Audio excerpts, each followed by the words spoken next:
Othering Podcast explores the world of marginalized communities with a focus on the disabled and LGBTQ+. In our discussions, we will provide a platform for our guests to advocate and share their stories. By delving deep into their difficulties and successes, we will explore the changes necessary to improve lives everywhere. Thank you for joining us, and welcome to the Othering Podcast with Mike and Dory. PEP Radio, part of the Pennsylvania Equality Project, advocates for the rights of LGBTQ plus people, the disabled, and marginalized communities. We play music from all 7 continents from 1928 through 2025 in English, Spanish, German, African tribal languages, Korean, and Japanese. We also offer news, history lessons, and are proud to include the Othering Podcast in our programming lineup. Tune in on the Live 365 app, Roku, and Alexa every Saturday and Sunday at 4 p.m. Hello, how are you? I'm good. How are you? Good. All right, today we are talking to Michelle. Michelle is a writer, speaker, photographer, and paraeducator with a learning disability. From the very beginning, she was told that she could not go to college, earn her bachelor's degree, or have any job that she wanted. She was able to do all that and more. She now lives in Pennsylvania with her husband, Rob, and 2 cats, Jack and Sparrow. I love their names. Yeah, me too. Welcome, Michelle. Yes, welcome. It's great to have you. Hi, it's great to be here today. I am definitely looking forward to having this conversation. Good. So let's start off with Jack and Sparrow, because I have an idea of where this might have come from, but I'm not positive. And, you know, I don't want to assume. So was it from, by any chance, Pirates of the Caribbean? Yes. However, that we did not name them. We adopted them a few years ago. And the people that were giving us them were big, huge Disney fans. In fact, they were moving to Disney, Orlando, Florida. Oh, wow. And they named their cats Jack and Sparrow. And we thought the names were just so cute that we just couldn't, we just thought we couldn't rename them. Yep. I like those names. I love it. So let's dive into the unfortunate fact that teachers told you you're never going to do anything just because you had a learning disability. And I'm not quite sure why a learning disability of any sort precludes you from going to, you know, college or trade schools or whatever you want to do. I mean, I'm sorry, that just angers me that anybody would say that. Because I know of people that were told the same thing, and I don't understand it. Yeah. So how did you I guess you could say, overcome their negativity and be able to keep fighting for yourself? One of the things was I really focused on things I was good at, and I really knew myself.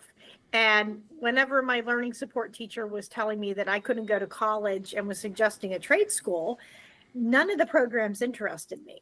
And when I look back on some of those things, they would have been 10 times harder than college classes would have been. I'm not able to drive because of my visual perception. So deciding that I wanted to go do emergency services probably wasn't going to be the best option for me. My visual perception also makes it really hard for me, and my limited hand dexterity makes it really hard for cutting hair. So I probably would have hair that was uneven, and people would not be very thrilled with that. And I could cook, but that just didn't interest me. So I decided that I knew that I wanted to go to college, and I was lucky to have parents who were very supportive from the time I was a small child and being diagnosed with having one, up until being in high school when we were deciding, well, what do I want to do with the rest of my life? And I had a great group of friends that could encourage me as well. And there was one really positive adult that I had too, that I can remember in particular at the school. She was a student teacher, and she told me, you can go to college because you know how to study. And that just opened up a door to me, because I didn't know anybody that was in school that had a learning disability, but she knew people that did. So I think that that helped. And sometimes that was the voice that I heard when things got really difficult at college. But I think a lot of it was leaning in and going in afraid, but still doing that. And I love that you said leaning in and, doing it afraid, because it is scary, trying to navigate some, especially when people say, oh, you'll never do it, you'll never do it. Yeah. And the biggest thing that just drives me nuts about that is that it was a special education teacher, too. Yeah. And you're supposed to be the one that advocates for the student, not against the student. Yeah. I mean, maybe I missed something somewhere in the literature, but I'm positive you're supposed to fight for the student so that they can get the education that they need.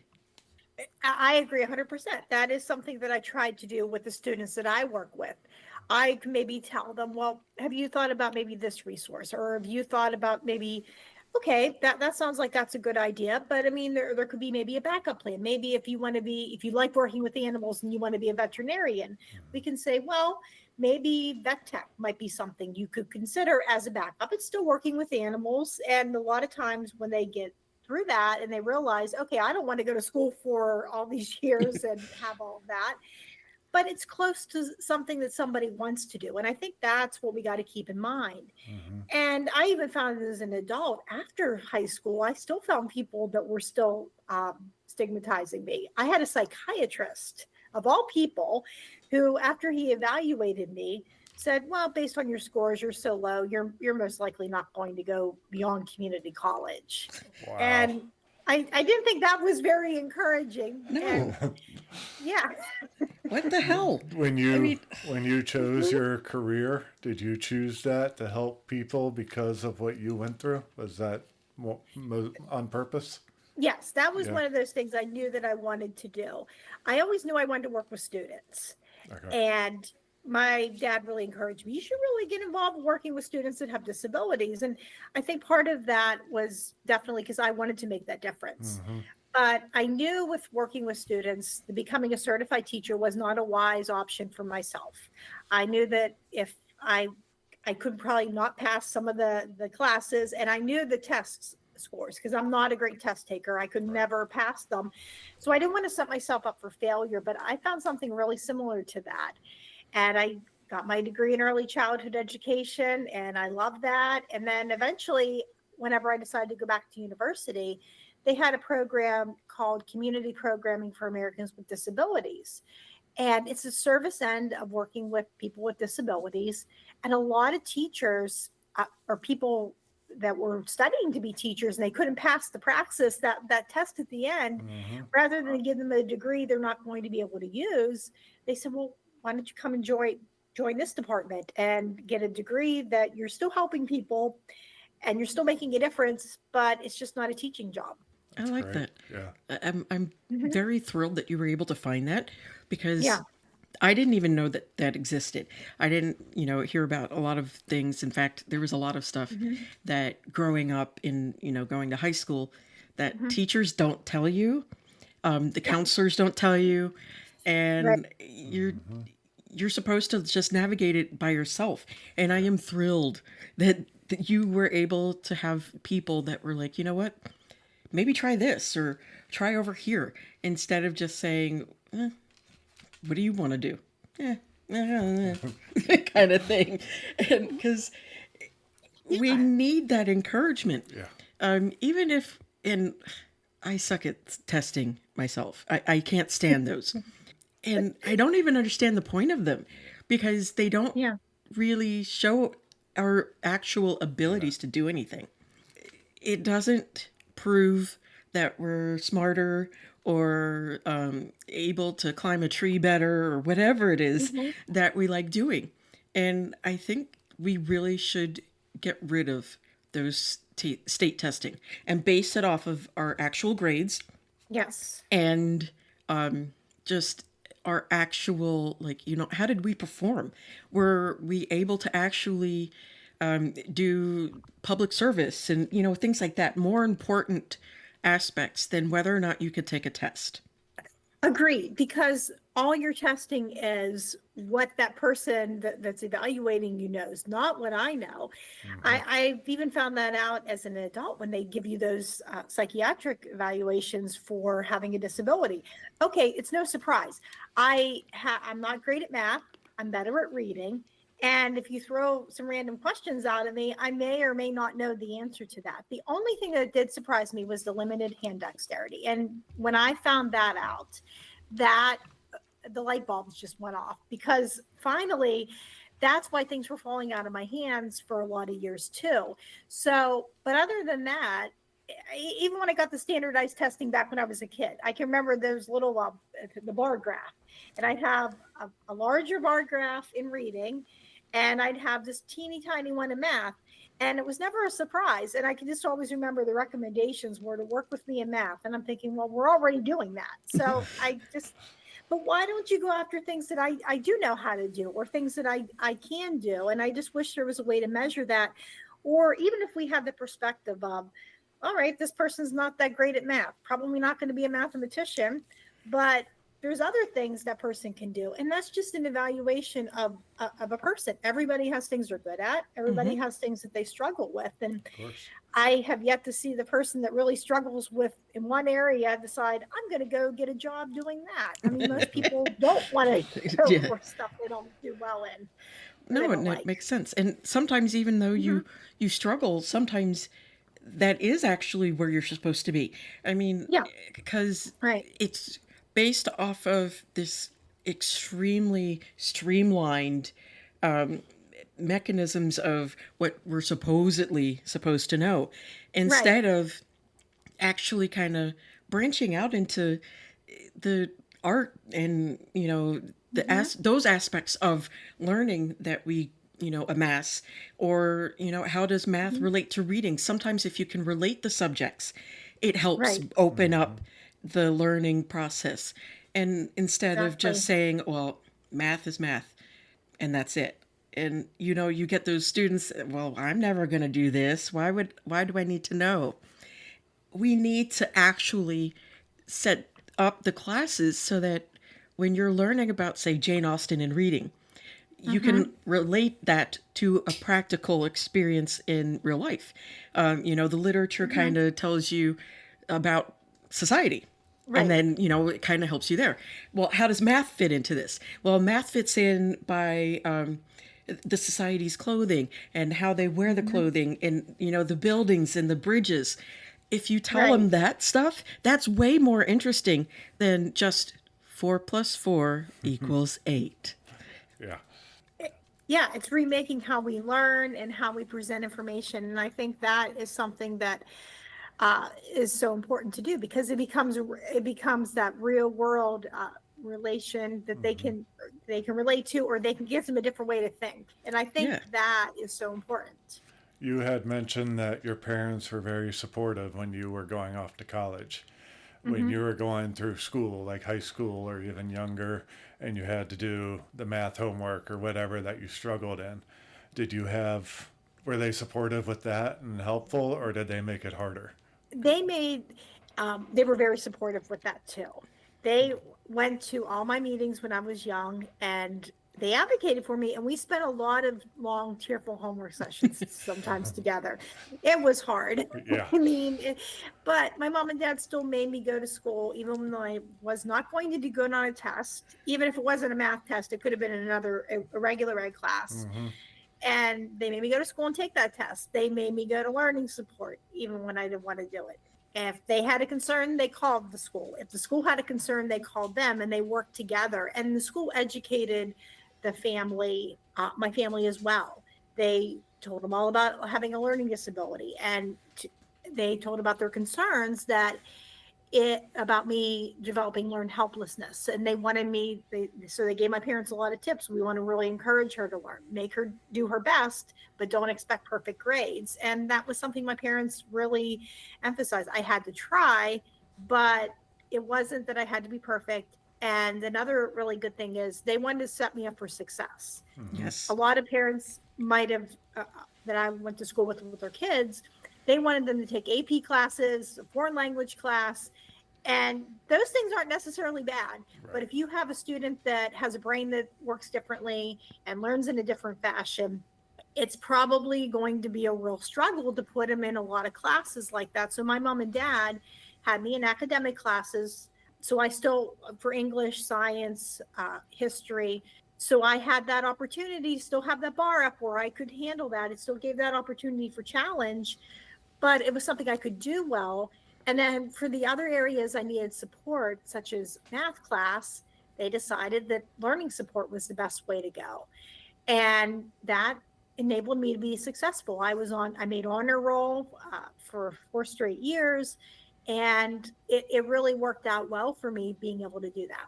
Yeah, and it reinforces the feelings of I can do it instead of reinforcing the feelings of I'm never going to be able to do this.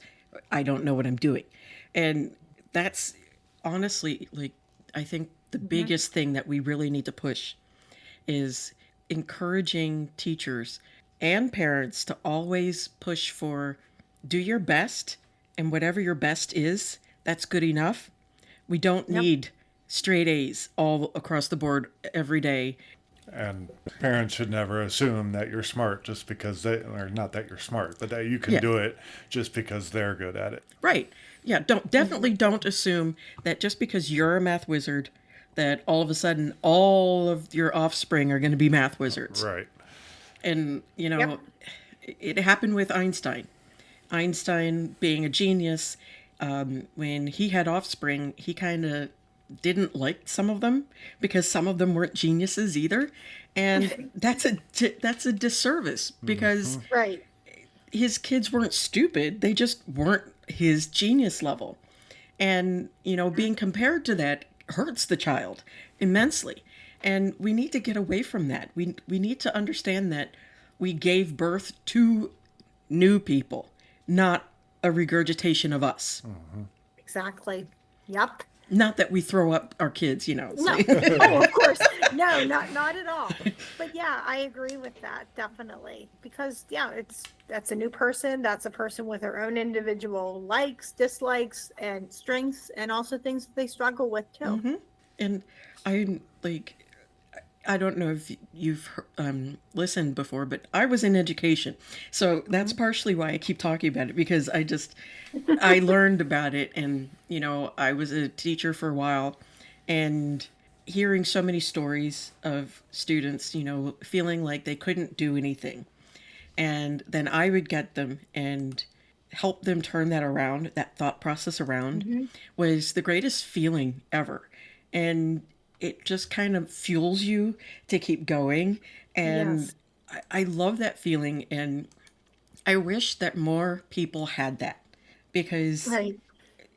I've had, students tell me horror stories of some teachers about how they just didn't encourage them. They didn't think they could do anything, and Yep. or would ignore them.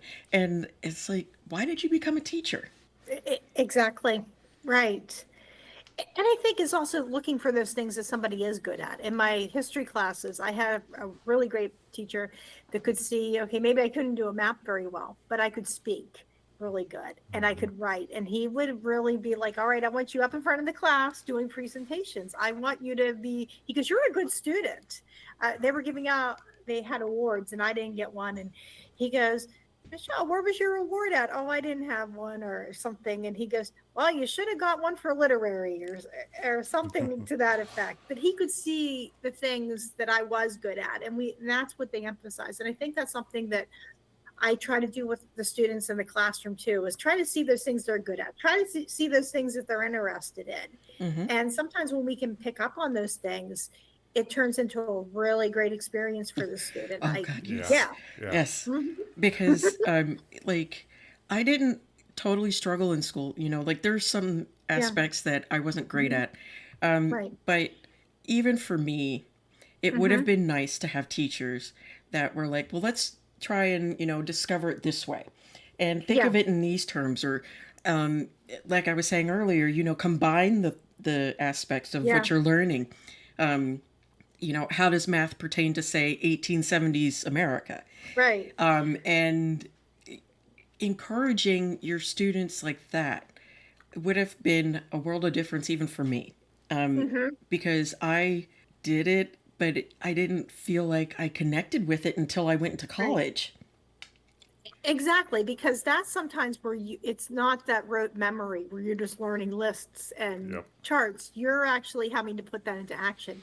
And sometimes I did a lot better with that. I can remember classes that if I had a project, I always did so much better, or papers to write. But if it was just maybe a paper or two and a midterm and a final and a bunch of pop quizzes, I really struggled. And everybody Yes. would say, well, what do you mean that's hard? That's not a lot of work. And I'm thinking, well, for you it's not, but for me, every single time I have to sit down and take a test, it's hard. Yeah. Every single time I have to try to take a quiz, it's different. And my brain might just shoot out some information that isn't right. Not that I'm nervous necessarily, but it just I my progress is much better.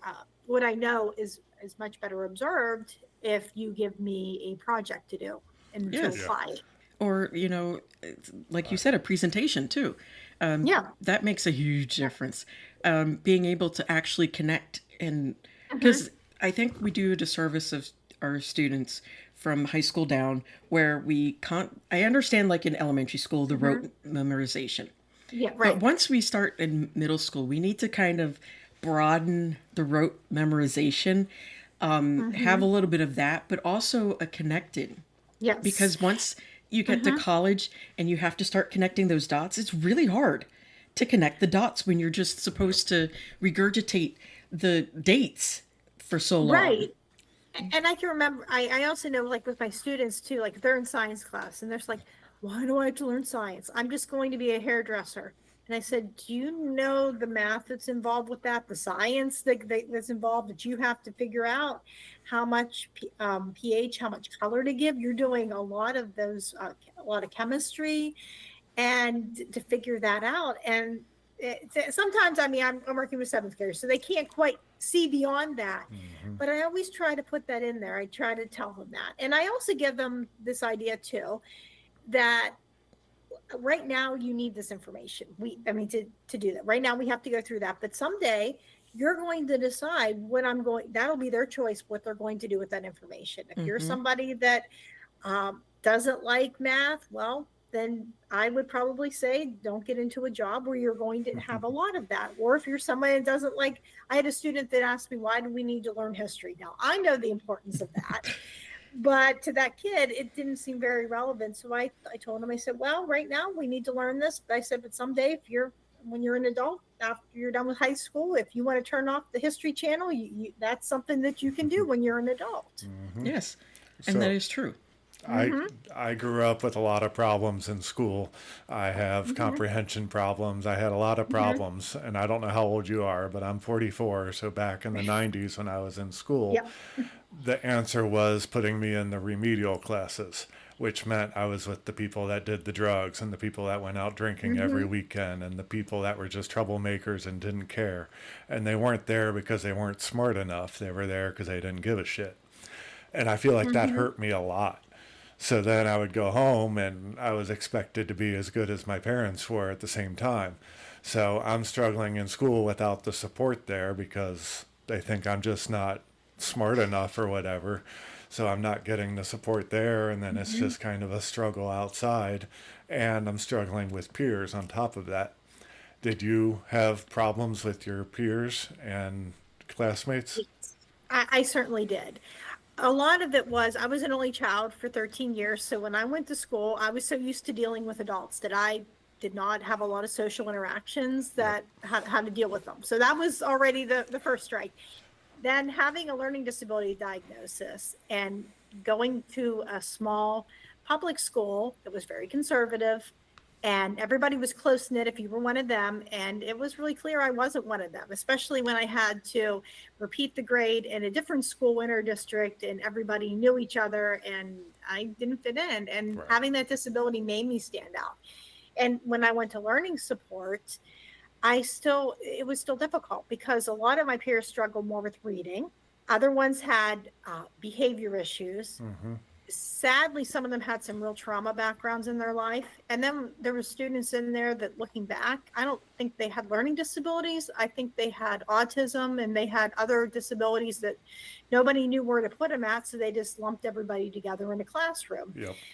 And then when I did get to go to regular ed for reading and science and social studies, and I had the accommodations, that still was really difficult. Everybody could see that I still was struggling in the classroom, and I got labeled the outcast.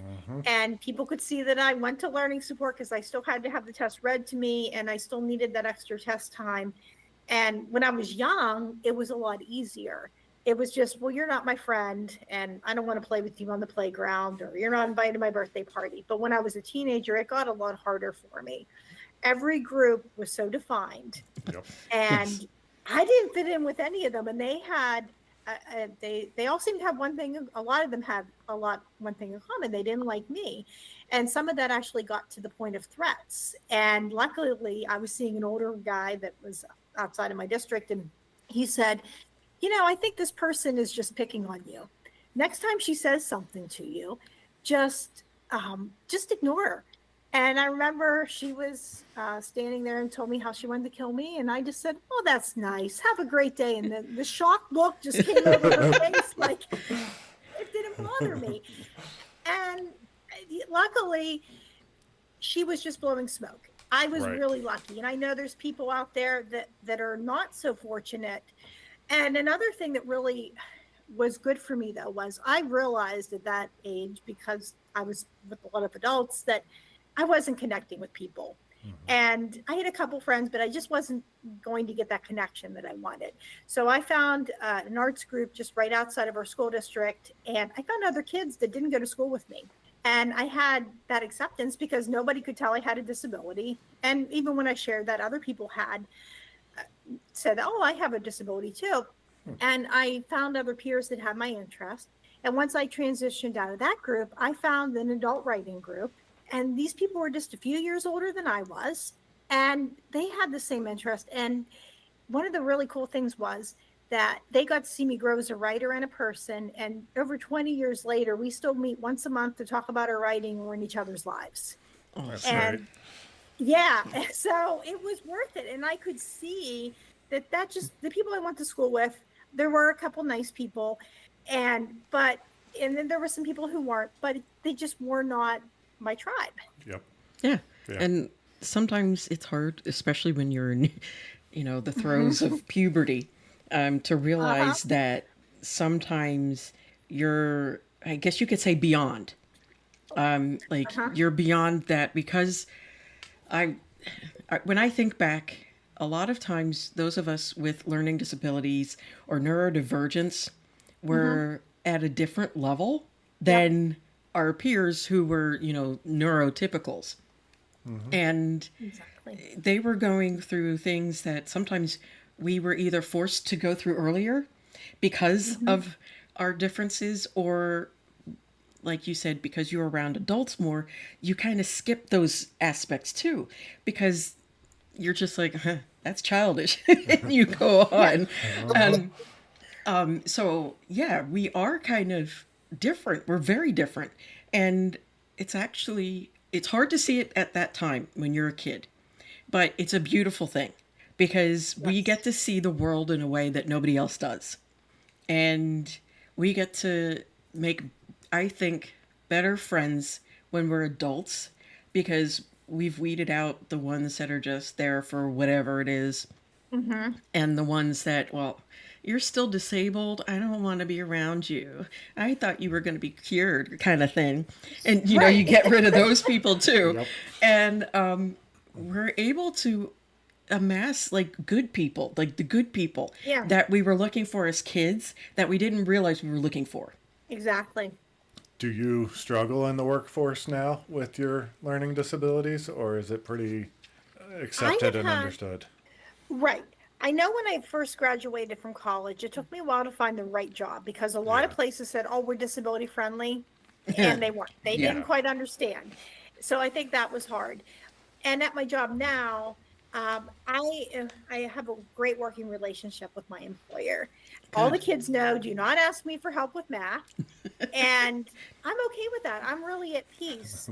And I've also have had to work out some details. I've had to sit down and advocate, and that's so important because I do not work at the school that I attended, so nobody knew when I went in that I had a disability.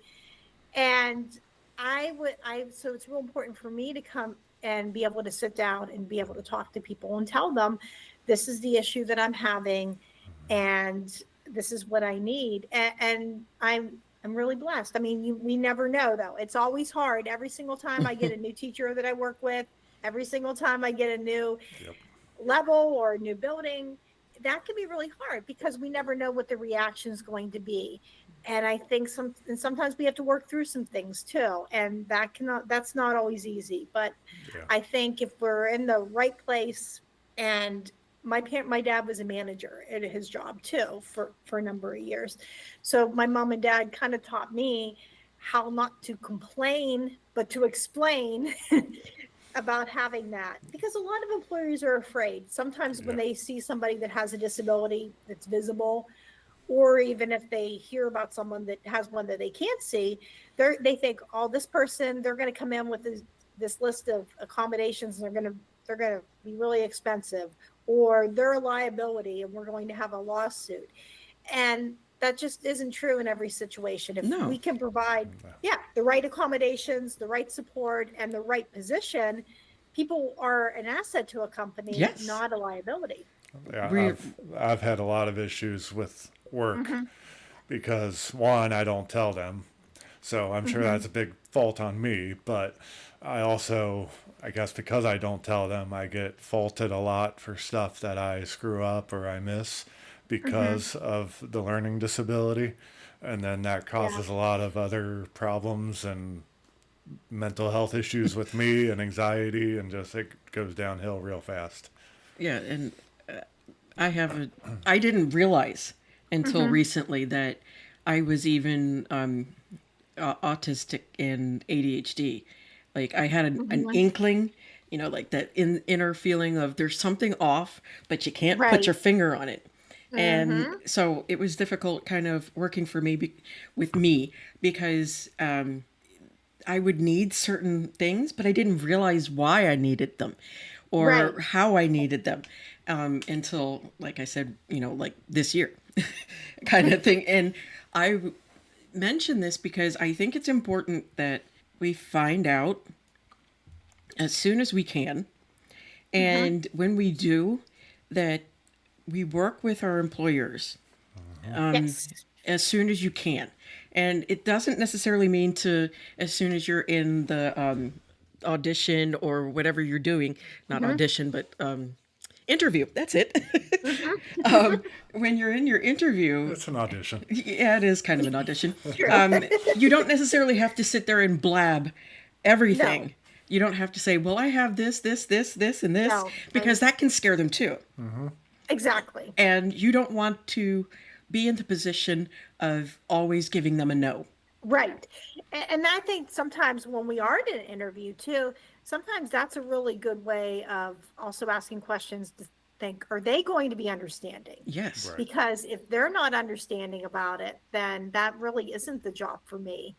I can remember I interviewed at a childcare, and I was taking paratransit because I'm unable to drive. Mm-hmm. And this was a child care center, and it was pretty well off, a very for people that had money. And I can remember talking to the woman, and she just wasn't having this. She's like, well, what are we supposed to do if the bus is late?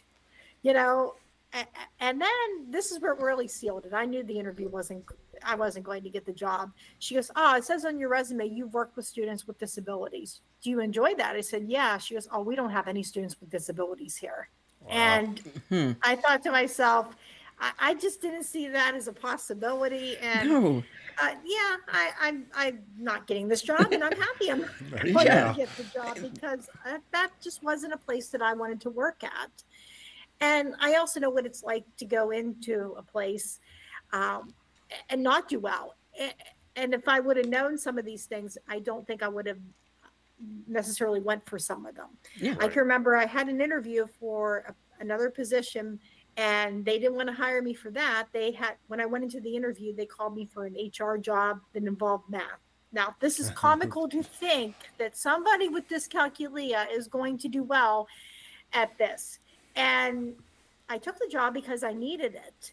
And I thought, okay, I think, okay, maybe it'll work out.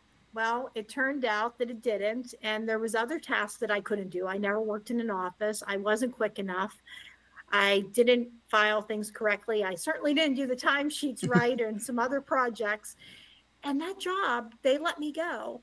And whenever I went for unemployment, they tried to take away my unemployment because they said that I was purposely making mistakes to get unemployment. And Oh, wow. What the fuck? yeah. Wow. And luckily I had an attorney, and she looked over all my eval before she even had me I could even talk with her. And she's like, yeah, no, the law's on your side with this. And luckily unemployment saw it differently. But yeah, so that I was a little more careful before I went into certain jobs. And I thought, okay, I'm going to see how things work out. I mean, and it has. And I think that's just that careful thing, is that we want to go in and make sure that we are at a job. And sometimes it's also talking with maybe OVR or Office for Vocational Rehabilitation or some other agencies, and saying, okay, these are some of the things that I do have. How can I go into a job? What are some jobs that I mean, I hate to say what I can do, because everybody knows what they can and what they can't. Right. But I think it's also, how do we address some of those situations before that? That is true. And I can't believe that they actually tried to say that you purposely messed up. So, I mean, who does that? Nobody does that. Not a single person alive does that on purpose. I can't believe that. It's not like you make enough money on unemployment to live. Yes. So you're No, not you striving to certainly get didn't. fired. Yeah, I mean, that doesn't even make sense either. It's like, yes, I strive to be poor, so I'm going to fuck up royally and make you fire me. Ha ha ha. Yeah, exactly. I mean, that's just what they need to be checked, Yeah. because that is outrageous. And just wow, I can't believe that. I totally agree with what you said, and I love what you said too, because everybody has. I want to turn it a little bit, like push back a smidge on what you said, where you said everybody knows what they can and can't do. Yes. Sometimes I would say that you can surprise yourself.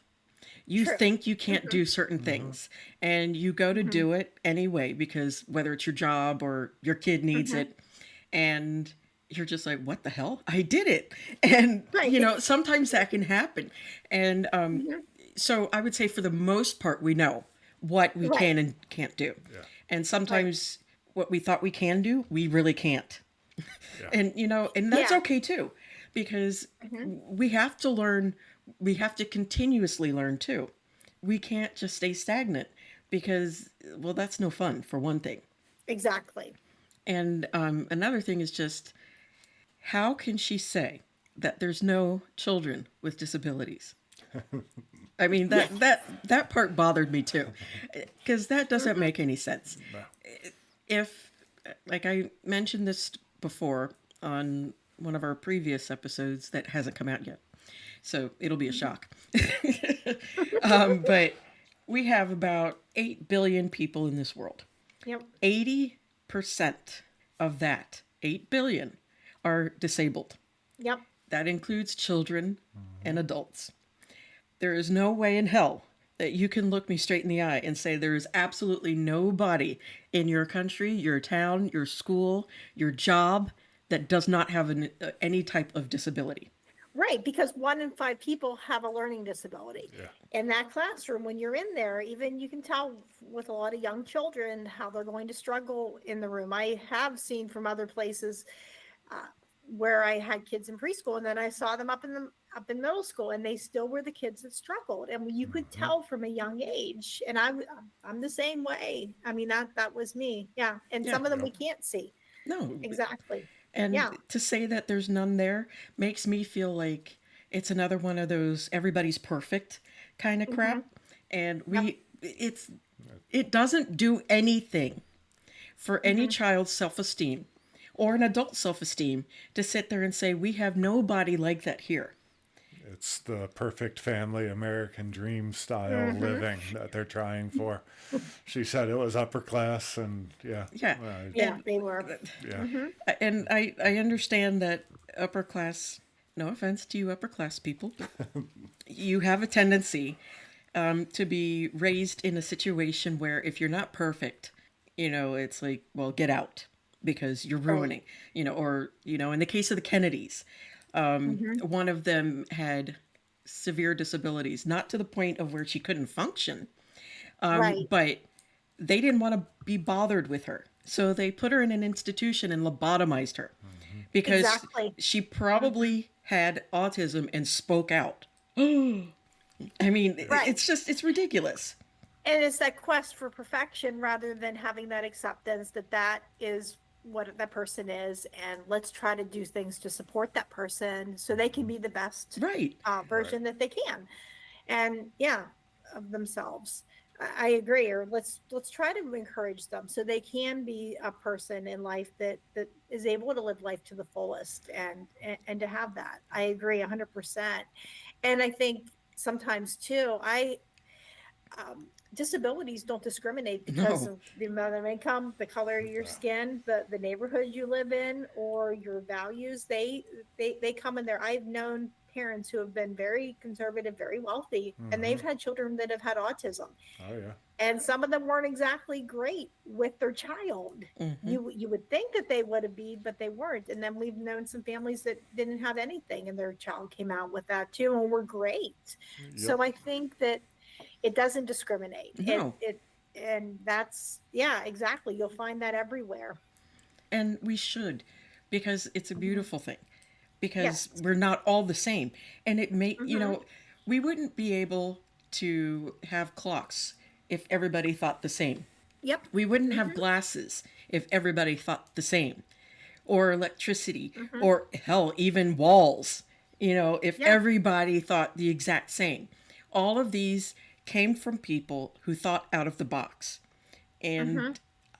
we already know that Einstein was neurodivergent, more likely autistic. Right. And so we could probably postulate that Abraham Lincoln was kind of on the Hmm. spectrum, Mm-hmm. or even who was the dude with the I can't remember now. Franklin, Benjamin. Benjamin Franklin. Thank you. Yeah. I Huh? remember my history sometimes. He could have been on that because Right. you know all of the books, every written words, all of those things come from people not thinking the exact same Mm-hmm. and Right. having different thought processes of the exact same tree, and Right. it makes it beautiful because we're different. Yeah. Hmm. And if we all were exactly the same, neurotypical, and Hmm. we wouldn't have a lot of the beauty we have because we wouldn't be able to Exactly. see it. We wouldn't know to Yes. look for it. Exactly. Yeah, I agree. 100%. Thank you. So something that you had talked about earlier with the hand Mm-hmm. dexterity issue. Do you Hmm. know like the cause of that? Is there a deeper disability involved there?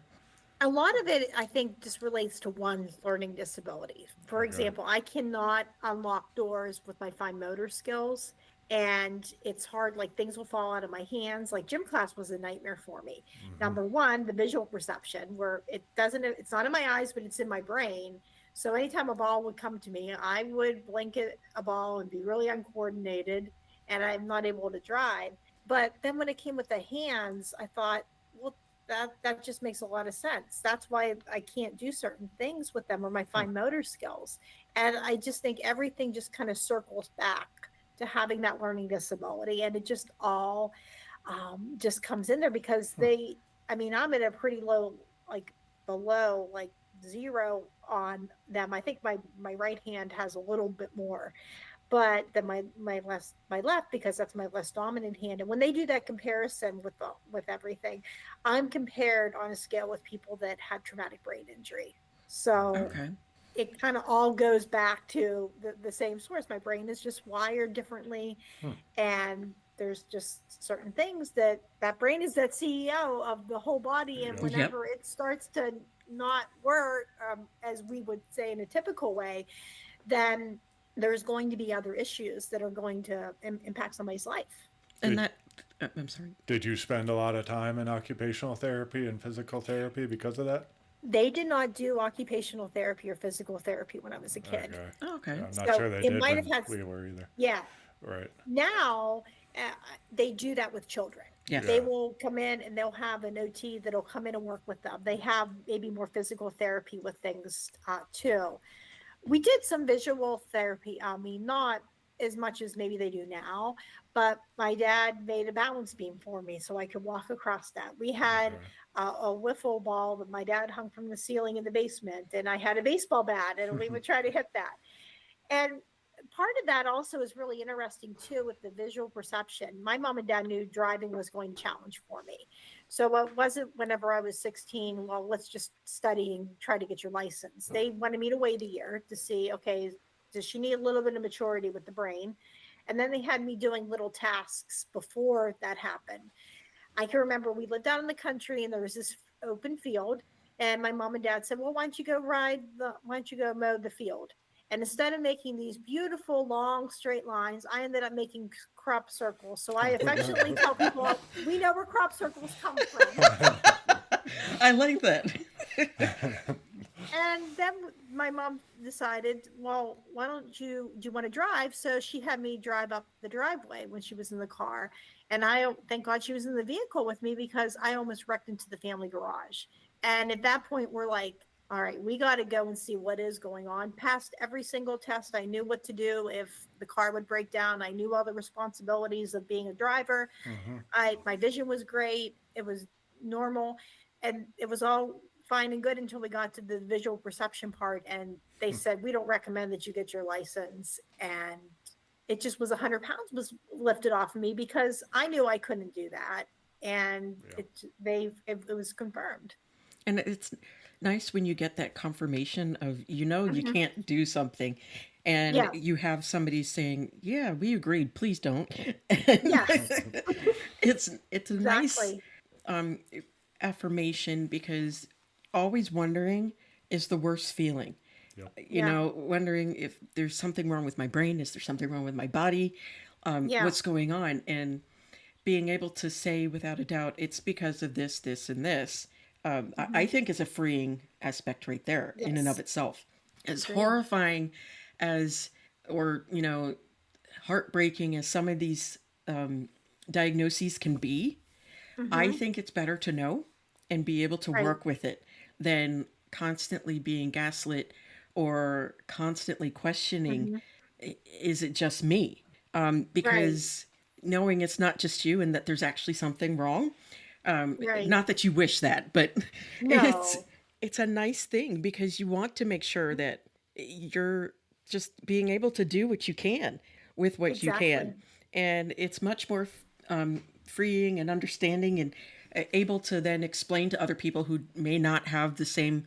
capacity of empathy, and being Yes. able to say, well, it's because of this, and they're like, oh, okay, that makes sense, and it just makes Yeah. everything else easier. Yep. I think in some ways, it's not to say it's a walk in a park, but sometimes it can be a little dicey, but for the most part I think it's much easier. I agree 100%. It's a lot easier because you can explain it. And if someone doesn't quite get it, then I've gotten to that point where I'm like, all right, they don't understand. I'll let them get the last word in, but I'm certainly not going to let them control my life. Right. Right. And that's the important part too, is not letting anybody control your life, Hmm. because you're just as worthy as everyone else. And Yep. just because we're born with a different thought process, and certain aspects of certain subjects don't light up our brain, Mhm. doesn't mean that we're unworthy.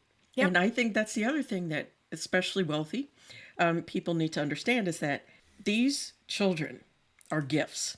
Yes. If you don't want them, that's fine. You don't have to have them.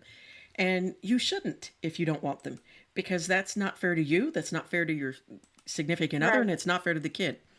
But if you do decide to have them, they're gifts. Yes. Yes.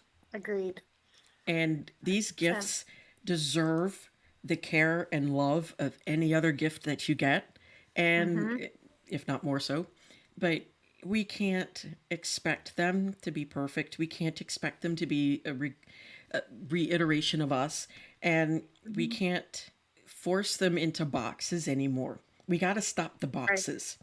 I agree, 100%. We can't put yeah, nobody should be in a box. I know people have always tried to put me in a box. Some of them Yep. have said, well, you must not be disabled. You don't look disabled, or Yeah. you can do anything. And then other people say, well, learning disability, that means you can't learn. So we're going to put you in that box. And that box, none of those boxes fit. No. And it's about finding what works for that individual person and proceeding from that point. Yeah, and it's ridiculous that those those boxes hurt us growing up. I Yep. think Yes, they do. they created such detrimental issues that could have been Hmm. easily avoided if we weren't so worried about those ridiculous boxes and the binaries of yes, you're disabled, or no, you're not disabled. Hmm. Yes, you're a female, or no, you're not a female. Then that means you must be male. And, all of those boxes end up hurting us because we can't, Right. we're so then focused on trying to match what that box says we're supposed to be. Hmm. And when we don't fit it exactly the way that it looks or sounds or whatever, Right. then we think there's something wrong with us. And there's Hmm. not. Right. And, you don't look disabled because there is no disabled look. Right. You know, No. I don't understand why they think that. I mean, are our eyes supposed to be like, one by our cheek and one up in our hairline or something? I mean, is that what they're thinking? Because, Right. again, that's a box that we should not be put in, because Hmm. we all have different needs. We have different Right. levels of needs. And even Hmm. if it's the exact same severity, it's still different because we're different people. Mm-hmm. And we need to be able to express our differences. And so that we can then flourish, because then we get even more better things, Right. or better, whatever. Agreed. Wrong sentence, but you got what I meant. I do. So, speaking of the boxes at your work, do you find that the kids that struggle a lot or I guess I should word it differently. Do you find that there are parents that struggle to accept the fact that their children are in that, with that disability, or that they're struggling like that, and kind of push back on you? I think sometimes I don't do a lot of interactions with parents, but a lot of times I might have some kids that'll say, well, my mom expects perfect grades. Or sometimes we might have families that, some people aren't comfortable with that diagnosis. They're not Mm-hmm. comfortable with that label. And that's not just in our school, but sometimes just in general. People don't want to label other Right. people. And my parents had a very different approach. They explained to me in simple, age appropriate terms that I have a learning disability and that I learn differently. And that was a lot of that was more powerful information than I was getting from my peers who weren't telling me the right information. And I also noticed sometimes parents are hesitant too because they're afraid that they don't want their child with a disability to use that as an excuse. Right. And and I understand we don't want them to think I can't do anything because of it. Hmm. But I also think that if we can explain that they have this, that affirms what is happening, and then we can show and we can give strategies on what to do Mm-hmm. when you run into situations with that. Because I have this with my students. I really try to show them how to advocate and to give them resources, because my students one day will leave me, and I hope and pray they achieve every single dream that they want, but their disabilities aren't going to leave for a lot of them. Right. Hmm. So right now we got to get them to understand what their disability is and how they're able to help themselves. And I, Yeah. I totally agree with that. And Hmm. I think also sometimes parents get afraid also because Yeah. of the stigmatism. Yeah. Sure. Not the Exactly. stigmatism, that's the I. Right. You know what I mean? Right. Because there is a stigma with that, Yeah, and they don't want them to feel that way. and I think also because they're terrified. Like in my case, when our kids were, labeled with their learning Hmm. disabilities and the autism and such, for me, I was worried that they were going to be bullied. I was Hmm. terrified of them getting bullied and made fun of and pushed around. And Hmm. because I knew from my experiences, kids Right. aren't exactly the best with, True. people being different. And I also knew that adults aren't great with people being different either, because that's where the kids get the idea from. Uh-huh. And so for me, I was worried that those things were going to happen. Right. But again, those are my fears. Hmm. And as parents, we can't put those on our kids. As much as we want to protect them from those things, we also Right. have to protect them from our own fears, because our own fears can sometimes push things to happen, cause things that weren't going to happen. Right. Exactly. I agree. No, we have to definitely do that. Yeah, I mean, because it is hard to watch your child suffer or struggle and things like that, and not be able to, jump in and take over. But Right. Exactly. those, That can be really hard. it I is. agree. But being able to then kind of figure it out yourself Hmm. and realize, oh, well, I did it myself. I can do it. I don't need mommy. I don't need daddy to do it. Or I don't need my teacher to do it for me. Right. That always kind of played in the back of my mind of when I would work with my kids with their homework and all that stuff. And I wanted them to have that feeling of, but I did it. I could do it. Right, exactly. Right. We want them to do that. We want to have that sense of accomplishment. And if they're doing the best that they can do, the absolute best, then we can't, yeah, we want to make maybe it may not be your best. Maybe it's not going to be how you envision that. But if that's their absolute best, then we want that to be there because we want to have them have that feeling of accomplishment. Yeah. Right. And they have accomplished quite a bit in their Of young course. lives. And Mm-hmm. I'm very proud of my children, and I'm proud of my students that are out there. And Right. you can't help it. Well, you know, I you, agree. Well, once they've touched your life, it's hard to not think of them as your kids too. Um, and so, Hmm. real quick, in that manner, when you have your students Hmm. and they get those aha moments and they thank you and all that stuff, is it really hard to see them go? It is hard to see them go. I mean, there are students that really do tug on your heartstrings and you do really love to work with too, because they're just they do touch you. And I think that sometimes having that too is really definitely something as well, because I can sometimes connect with a lot of some of my students. I can remember I had some students that have really struggled, and I have this rule with them that if you're struggling in the classroom, we can put this aside for now, but later on, we're going to meet up and we're going to sit down and we're going to do that together as long as it doesn't involve math. And sometimes the students that are struggling will trust me. I mean, I had a student the other day that was saying, I need to get this assignment done. And I don't, can I come to and it needs to get done so I can do this activity in class. And can I come to your room? And I sat down with that student and we worked on that together. And I told him, I said, I don't have an answer key for this. I don't know if it's 100% correct or not, but I'm in that class with him. hmm And but they're seeking me out. They can seek that somebody does understand that it is hard, and I'm not going to try to lecture or make them feel bad because they're struggling.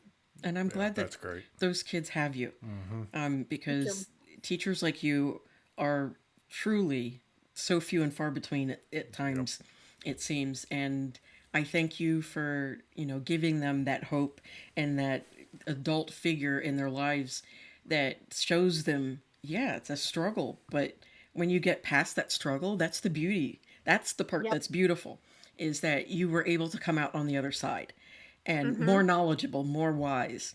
And being a part of that, just kind of gives you a God complex, I think. But Well, we are running out of time, unfortunately. yes, Yeah. Thank you so much for joining thank us you. today. This has been an absolute pleasure. it definitely has. And would you love to tell us how to find you and, where to look you up and things like that? Sure. You can find me at my blog, www.michellesmission.com, and I'm on Facebook and Instagram as well. Awesome. Excellent. And I Yes. will put your I don't know what you call it, handle. Yeah, and the your handles, the Instagram links. in the description. Brain fog is kicking in tonight. Oh, I hear you. But honestly, truly thank you so much for talking with us. And I love these conversations. I get to learn so much more. And I appreciate what you do. Thank you. Thank you so much. All right. Bye-bye. Bye-bye. Bye-bye. If you've made it this far, thank you so much for listening. Please leave a rating for us wherever you listen. Follow us on Instagram and TikTok. Othering Podcast is brought to you by Loudcore Productions in conjunction with your support. Your host, Mike and Dory Morris, graphics by Joshua Morris, and join us next week on the Othering Podcast.